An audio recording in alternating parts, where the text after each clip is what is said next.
بحیثیت مسلمان ہمیں اللہ کی ذات پہ بھروسہ اور توکل کرنا چاہیے، کیونکہ وہی ذات ہے جس پہ بھروسہ اور اعتماد کیا جا سکتا ہے، اور وہی اس اعتماد اور بھروسہ کے لائق وہی ایک ذات ہے۔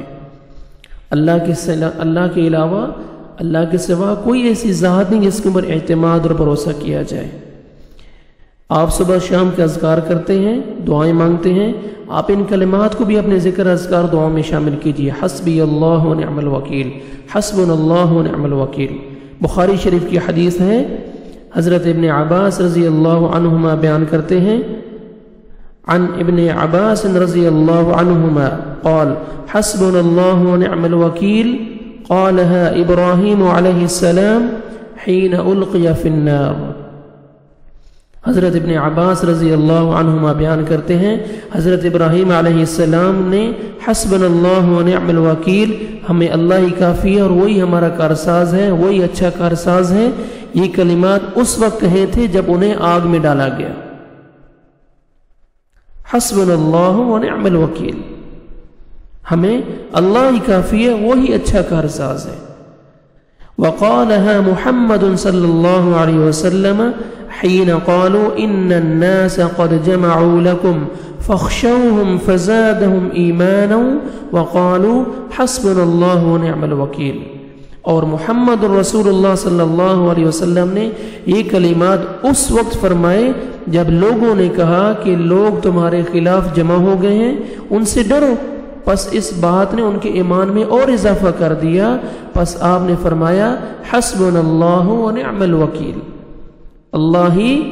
مجھے اللہ ہی کافی ہے اور وہ اچھا کارساز ہے۔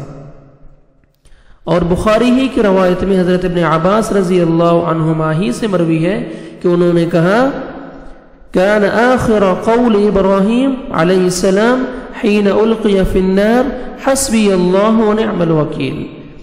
حضرت ابراہیم علیہ السلام کو جب آگ میں ڈالا گیا تو ان کی آخری کلمات یہ تھے حسبی اللہ ونعم الوکیل، مجھے اللہ کافی ہے اور وہی اچھا کارساز ہے۔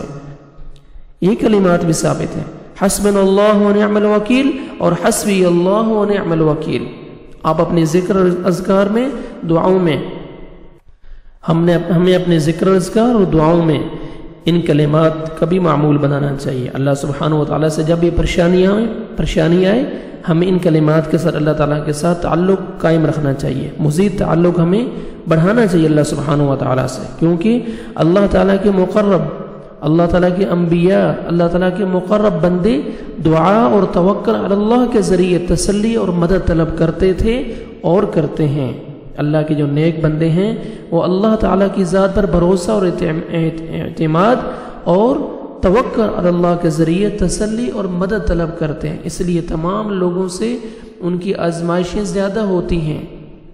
تو ہمیں بھی اللہ سبحانہ و تعالیٰ سے تعلق، جب بھی پریشانیاں آئیں، مصیبتیں آئیں، ان کلمات کے ذریعے اللہ سبحانہ و تعالیٰ سے مدد طلب کرنی چاہیے۔ اللہ سبحانہ و تعالیٰ ہماری پریشانیوں کو دور فرمائے اور اللہ سبحانہ و تعالیٰ ہمیں اپنے دین پہ عمل کرنے کی توفیق عطا فرمائے۔